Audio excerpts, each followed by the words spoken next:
왕이 4명이 공격했지만 거기 대장이 있어요. 그돌라오멜이라는 사람이 대장이었습니다. 그래서 남쪽에 다섯 왕, 소돔 왕, 남쪽의 다섯 왕은 아브람과 롯이 살고 있는 가나안 땅의 왕들이고, 북쪽에서 온 왕은 지금의 이스라엘이 남쪽에 있는 지역이라면 여기서 북쪽에서 온 사람들은 지금의 이란, 이라크 쪽에서 온 왕들이에요.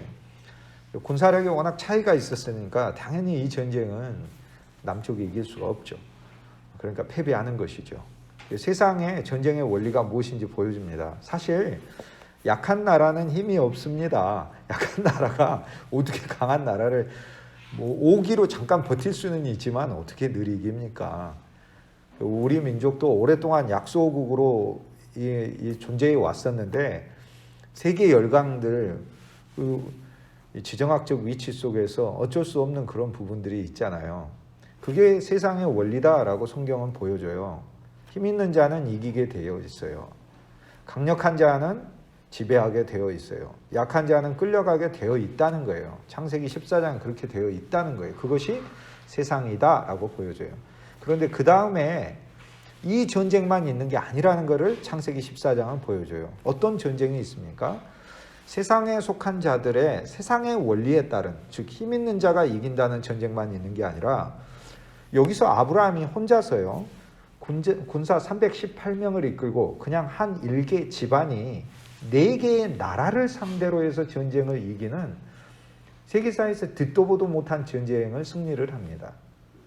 아니 어떻게 한 가문이 하나의 나라도 아니고 4개의 나라를 상대로 승리합니까? 그럼 성경은 무엇을 보여주나요? 오늘 우리들이 세상의 원리에 따라서만 승리가 주어지는 게 아니라는 것을, 믿는 사람들에게는 믿는 사람들의 전쟁과 믿는 사람들의 전쟁의 원리, 승리의 법칙이 따로 있다는 것을 오늘 말씀을 계시하고 있는데, 저와 여러분이 바로 믿는 사람이므로 오늘 우리들의 전쟁은 하나님께 속한 것임을 믿습니다. 그러므로 우리의 환경 속에서 그냥 우리가 우리 인생을 어느 일에든지, 이 세상에서 일어나는 어떤 일에든지 우리가 이렇게 볼 때 그냥 세상적인 원리로만 당연히 보면 힘센 사람이 이기겠죠. 그러나 하나님은 아브라함의 전쟁은 아브라함이 이긴다니까요, 여기에 보면. 그래서 하나님께서 믿는 자는 세상의 원리를 뛰어넘어 하나님께서 이끌어 가시고 베풀어 가시고 축복하시는 것임을 오늘 말씀을 통해 보여주고 있습니다. 이 북쪽 왕과 남쪽 왕, 북쪽의 4왕이고 남쪽은 5왕인데 이렇게 전쟁을 벌여요. 그런데 북쪽의 4왕이 거의 한 개 국가가 남쪽에 5개 있는 국가의 군사력만큼 되니까 숫자로만 해가지고 남쪽이 5이지 북쪽의 4왕들이 거의 한 5, 4, 20 한 군사력이 수십 배 큰 정도로 그렇게 강력합니다. 그런데 이것은 한 면에서 북쪽은 그러므로 거대한 세상을 말하고요, 남쪽에 있는 작은 나라들은 아주 탐욕스러운 나라들이었어요. 창세기 13장에 소돔을 가리켜 소돔은 큰 죄악의 도시였다고 이야기하고 있습니다. 롯이 선택해 갔는데 소돔은 큰 죄악의 도시더라, 이렇게 얘기해요. 그러니까 남쪽은 탐욕으로 가득한 작은 존재들이에요. 그럼 오늘 이 둘이 싸움을 벌인다는 게 무엇을 말하겠습니까? 북쪽은 세상이고 남쪽의 왕들은 우리 작은 육신들이에요. 영적으로 이야기하면 이것은 작은 나라들이 큰 나라를 이길 수 없듯 우리 작은 존재들은 사실 세상을 우리 스스로 이길 수가 없어요. 못 이겨요. 세상을 좋은 쪽으로도 이길 수 없고 나쁜 쪽으로도 이길 수 없어요. 우리보다 더 악한 사람이 있기 때문에 악을 악으로도 이길 수가 없어요. 그리고 우리 힘으로도 선한 쪽으로도 우리 스스로는 이길 수가 없어요. 그렇게 해놓았어요, 하나님이. 인간은 세상에 대하여 패배하게끔 해놓으셨어요. 왜 그렇게 해놓으셨느냐? 어느 한 사람을 통해서만 승리하게 해놓으셨어요. 그래야만 그 한 사람을 만나니까. 그게 예수 그리스도예요. 저와 여러분은 주 예수님을 믿었기 때문에 이제 우리 혼자의 힘으로는 패배하나, 여기 아브라함이 스스로의 힘으로 이긴 게 아니라 하나님을 믿는 믿음 안에서 그 믿음으로 이겼잖아요. 그러므로 오늘 저와 여러분이 혼자서는 세상을 이길 수 없으나 주 예수 그리스도를 믿는 이 믿음 안에서 이미 넉넉히 이기는 신앙에 있음을 확신하시길 주님의 이름으로 축복합니다. 그래서 아브라함은 북쪽의 왕들이 남쪽의 왕들을 이겨서 조카 롯을 포로로 사로잡아가자 즉시 군대를 이끌고 북쪽의 왕을 상대로 세계 2차 대전을 또 한 번 벌입니다. 이건 믿음의 전쟁인 거죠. 믿음의 전쟁에서 아브라함은 승리해요. 근데 어디까지 갑니까? 다메섹 호바라는 곳까지 쫓아가서 조카 롯을 구해옵니다. 아브라함의 사랑이 어떠한지 보여주고 있습니다. 사랑하는 여러분, 믿음은 사랑입니다. 저와 여러분이 있는 모든 환경 속에서 우리 그리스도인들이 그를 돌보아주는 이 마음을 우리가 볼 수 있습니다. 우리 차가 창세기 14장에 이르러 이런 아브라함의 믿음이, 사랑의 믿음이 저와 여러분에게 언제나 있기를 주님의 이름으로 축복합니다. 그뿐 아니라 조카 롯을 구출해 옵니다.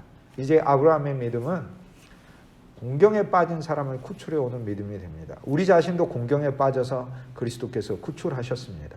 이제는 저와 여러분이 더 우리의 믿음을 하나님의 말씀 안에 자라나게 해서 우리 주위에 죄악에 빠져 있고 저주에 빠져 있고 절망에 빠져 있고 환난에 빠져 있는 사람들을 건져오는 신앙으로, 이렇게 창세기 14장은 이제 건져오는 신앙으로 전진했음을 보여주잖아요. 그러므로 그 신앙에 우리가 이미 주님께서 그 길로 인도하셨으므로 반드시 성숙한 그리스도인의 다른 사람들을 구원하고 전도하고 구출해오는 신앙이 되시길 주님의 이름으로 축복합니다. 그러므로 우리는 전도만 하는 사람이 돼서는 안 돼요. 구출해오는 사람이 돼야 돼요. 그릇된 신앙에 빠져있는 사람들도 얼마나 많은지 우리가 보지 않습니까? 보잖아요. 우리가 그 수많은 언론들을 통하여서 구출해와야 해요. 구출해와요. 근데 우리 자신이 창세기 14장에 이르도록 믿음의 진보와 성장이 없다면 어떻게 구출해옵니까? 이 싸움은 영적인 싸움인데, 그러면 우리의 영이 강력해져야 하는 것은 하나님의 말씀으로 강력해지는 것이죠. 서로 진리라고 우기죠. 그럼 누가 진리입니까? 그때 예수님 뭐라고 말씀하셨어요? 그 열매를 보고 그 나무를 알지니, 이렇게 얘기했어요. 그러므로 그 열매는 무엇이에요? 사랑의 열매인 것이죠. 어떤 신앙이 아브라함이 조카 롯을 다메섹 호바까지 있는데 쫓아가 그랬는데, 그 쫓아가라는 말이 저는 참 창세기 어떤 단어보다도 너무 마음이 기쁘고 좋은 단어 같아요. 우리는 아브라함과 같은 믿음만으로 언제나 있는 게 아니라 어떨 때는 롯 같은 때도 있습니다. 롯처럼 연약한 믿음, 연약한 존재로도 있어요. 그런데 우리 주위에 누군가 쫓아가 이것을 이루어주는 사람이 있다면 얼마나 감사하겠어요. 구약은 이런 존재가 올 것이다 라고 예고하고 있고, 신약은 무엇을 얘기합니까? 이런 존재가 왔다 라고 얘기하는 거죠. 그 존재가 누구세요? 예수 그리스도 아닙니까? 그래서 예수 그리스도가 저와 여러분이 낙담 중에 있을 때, 염려 중에 있을 때, 환난 중에 있을 때, 심지어 이 세상의 어떤 사람도 가족조차도 나의 도움이 되지 못할 때, 그때 그리스도는 오셔서 반드시 구출하는 분이심을 믿으시길 주님의 이름으로 축복합니다. 부모가 자녀들을 볼 때, 또 여러분 주위에 있는 많은 사랑하는 이웃들과 친구들을 볼 때 여러분의 도움이 짧아서 그들에게 어쩌지 못하는 안타까운 마음으로 있는 경우가 얼마나 많아요? 그러나 여기 복음이 있습니다. 힘 있는 아브라함이 가서 구출해 왔듯 우리에게는 힘 있는 그리스도가 있는 것입니다. 그리고 얼마나 감사한지 모르겠습니다.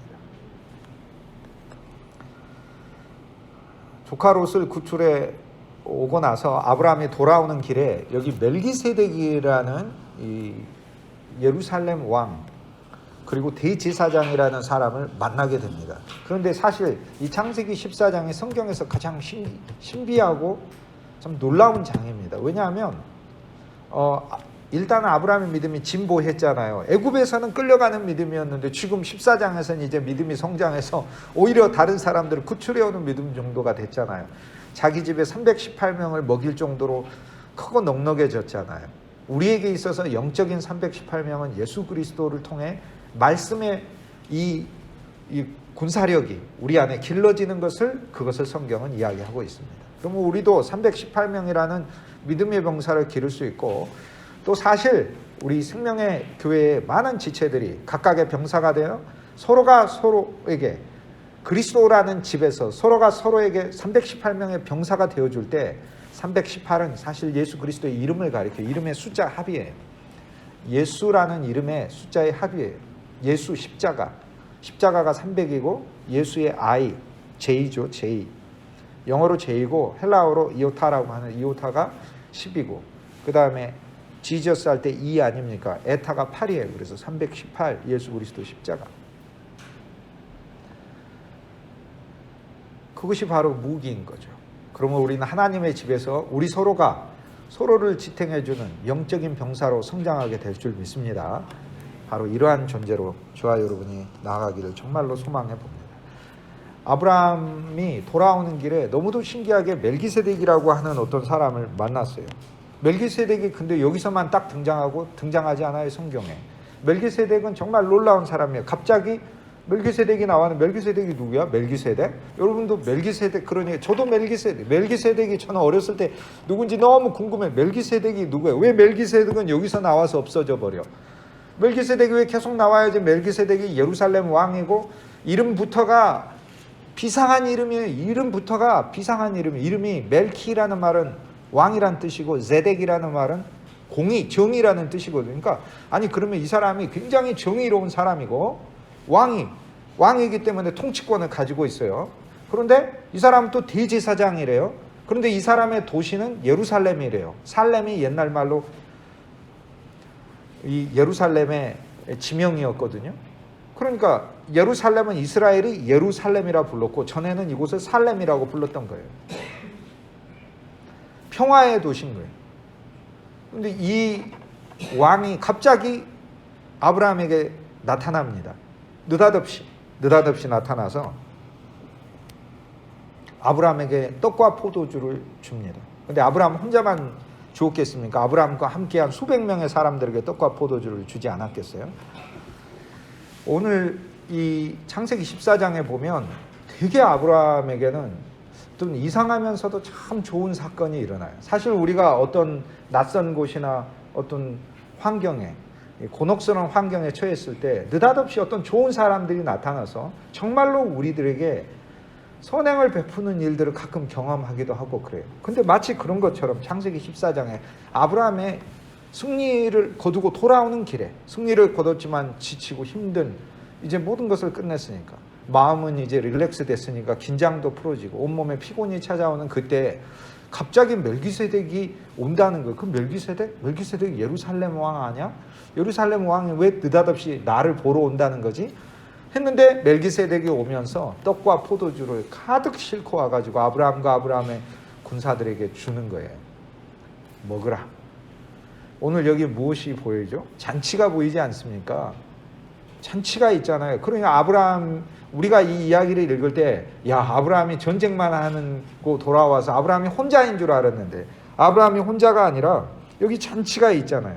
참호간 땅, 전쟁에 있는 그 가나안 땅, 여기 왕의 골짜기에 왕들이 막 9명의 왕들이 세계 1차 대전 벌이느라 싸웠기 때문에 골짜기 이름이 왕들의 골짜기인데 그 왕들의 골짜기에 멜기세덱이라는 평화의 왕이 떡과 포도주를 가지고 와서 아브라함에게 아브라함이요, 이제 이 땅에 떡과 포도주를 우리가 함께 먹으면서 잔치의 나라를 세웁시다. 잔치의 나라가 되게 합시다. 지금 그렇게 얘기하는 거잖아요. 그런데 그뿐만이 아니라 이 멜기세덱을 만났더니 하나님 거룩한 여호와 하나님을 믿는 사람이고 하나님의 대제사장인 거예요. 아브라함이 얼마나 기뻤겠어요? 지금 사실 신분 차이가 굉장히 뛰어나게 다릅니다. 어떻게 다르냐? 멜기세덱은 왕이고 아브라함은 아직 왕이라고 할 수는 없어요. 근데 사실 비밀을 말하면 아브라함도 왕이에요. 왜냐하면 왕을 이겼으니까 왕이죠. 왕을 이기면 왕입니다. 그러니까 앞에 9명의 왕이 나오고 멜기세덱까지 해서 10명의 왕이 나오는데 여기서 유일하게 아브라함은 왕이 아니지만 아브라함은 9명의 왕을 이긴 왕이에요. 그러니까 사실 아브라함도 왕이에요. 그렇지만 어쨌든 이 당시의 위치로 보면 멜기세덱은 큰 도성의 왕이요. 아브라함은 한 집안의 그냥 족장인 거예요. 신분이 다르죠. 그런데 또 대제사장이에요. 아직 아브라함은 대제사장의 위치에까지 이르는 그런 믿음을 갖지를 못했어요. 그런데 멜기세덱은 대제사장에 이른 거예요. 우리가 마치 이렇게 신앙생활을 하다가 정말 기도와 영성과 신앙이 정말 하나님 앞에서 특출난 사람들을 이렇게 보았을 때 기쁨이 있는 것과 똑같은 거예요. 그러니까 우리 사랑하는 하나님의 종들과 사역자들이 여기 아브라함처럼 남들을 구출해 오고 여기 멜기세덱처럼 하나님의 진리에 언제나 만나는 모든 사람들에게 격려해 주는 그런 사람이 되길 주님의 이름으로 축복합니다. 여기 멜기세덱이 만났더니 하나님을 믿는 사람, 그럼 아브라함이 얼마나 기뻤겠어요.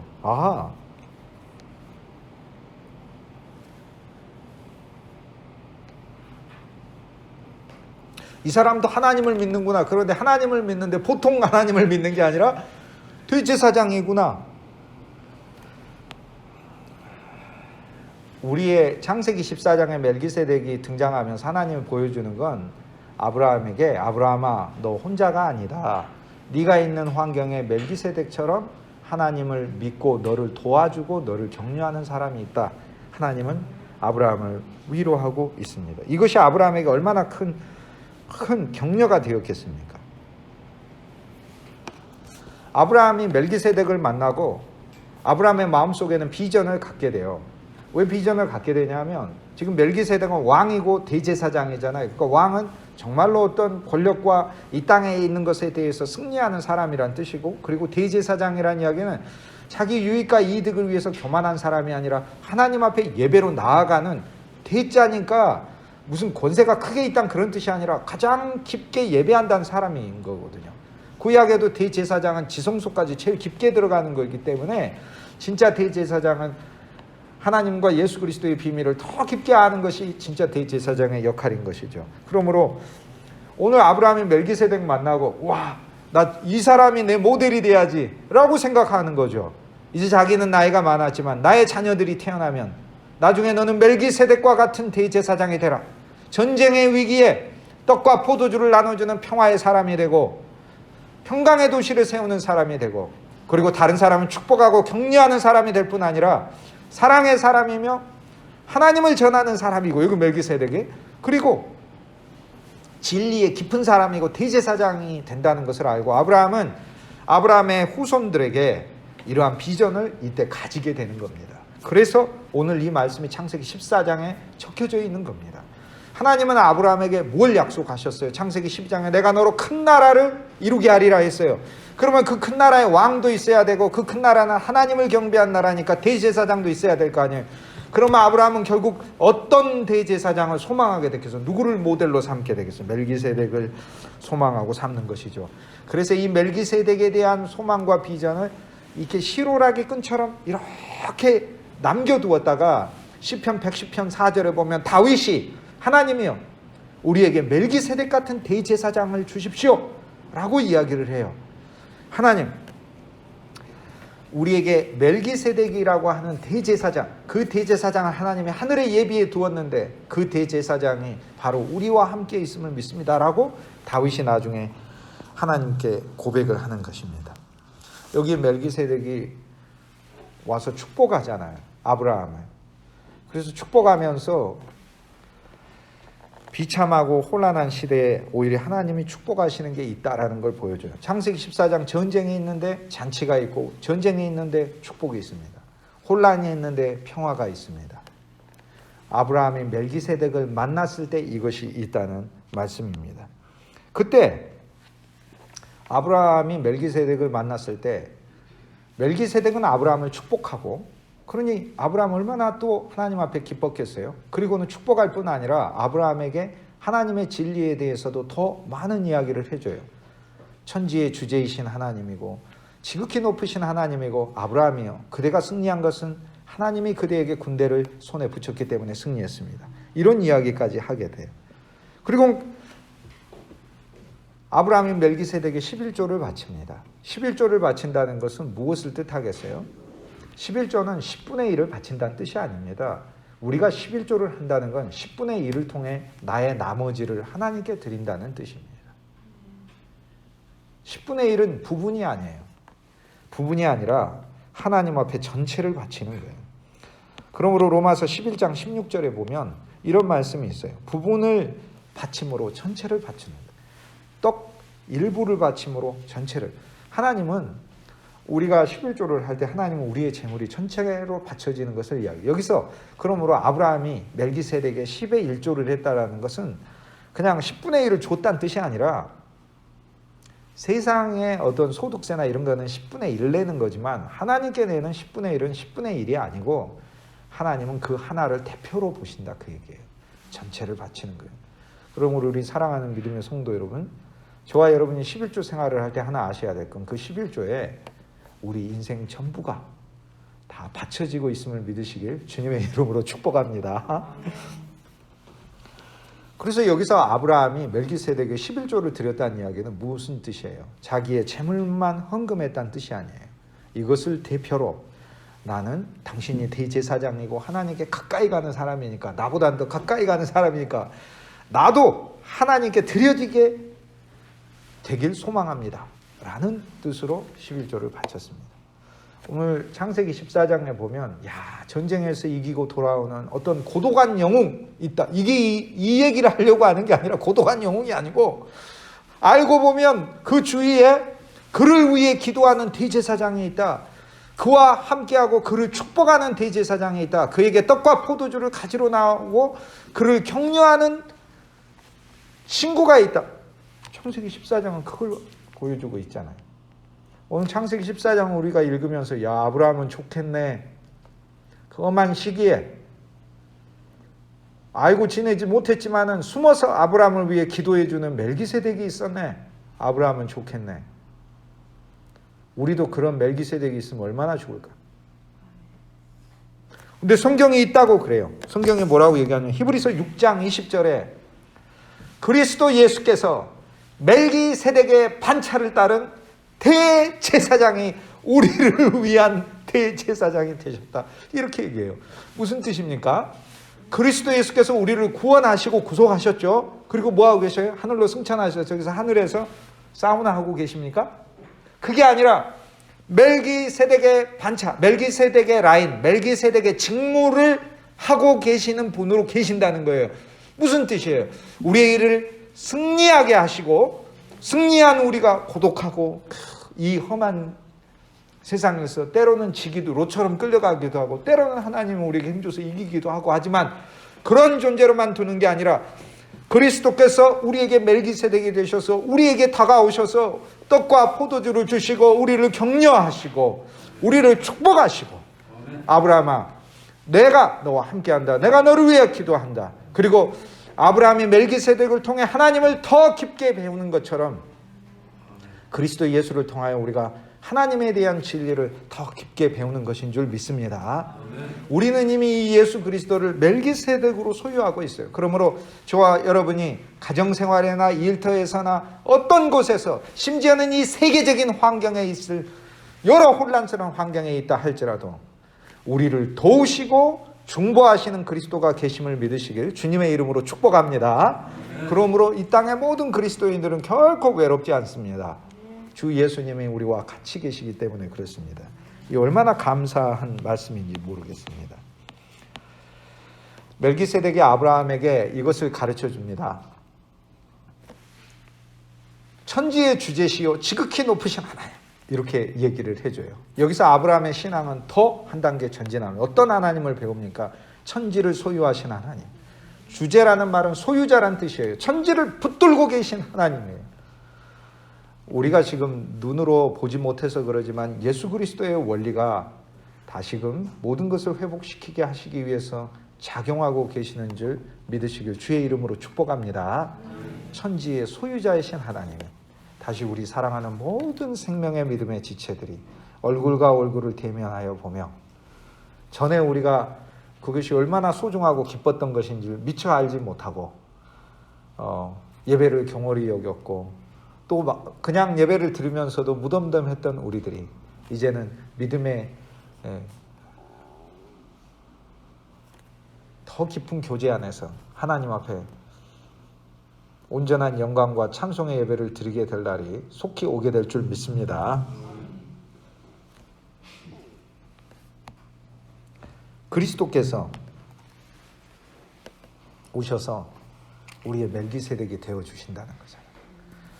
자, 아브라함이 멜기세덱에게 이 11조를 바쳤듯 아브라함의 후손도 멜기세덱에게 복속이 되죠. 이것은 조금 깊은 얘기인데 쉽게 얘기해서 아브라함의 후손에 나중에 아론 대제사장이 나와요. 그러니까 아브라함도 멜기세덱을 보고 모델로 삼아 자기 후손들을 통해 대제사장에 나오게 해요. 그런데 아론 계열 레이 지파에서 아론, 모세와 아론이 레이 지파니까 아브라함의 후손, 아브라함이 멜기세덱에게 절을 했듯 아브라함의 후손인 아론 계열의 대제사장도 결국 아브라함 안에서 멜기세덱에게 절을 한 거예요. 절을 했다는 건 복속됐다는 뜻이거든요.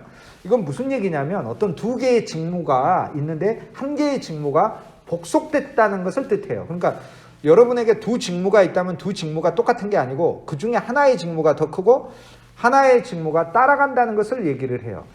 그러니까 레위 지파의 직무는, 제사장 직무는 멜기세덱 제사장 직무에 따라간다는 얘기가 뭐겠어요? 레위 지파의 제사장 직무는 어떤 제사장 직무냐? 예수님이 우리를 구원하시고 구출하신 거고요. 멜기세덱의 제사장 직무는 구원하고 구출하실 뿐만 아니라 오셔서 생명을 주시고 떡을 주시고 포도주를 주시고 축복하시고 언제나 함께 하시고 하나님을 더 알게 하게 하시는 그런 직무를 예수님이 수행하신다는 거예요.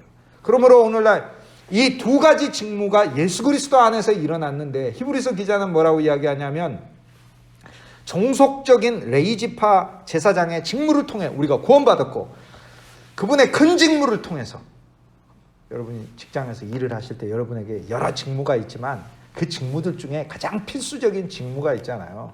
가장 필수적 직무. 그 직무가 멜기세덱 직무라는 거예요. 예수님에게.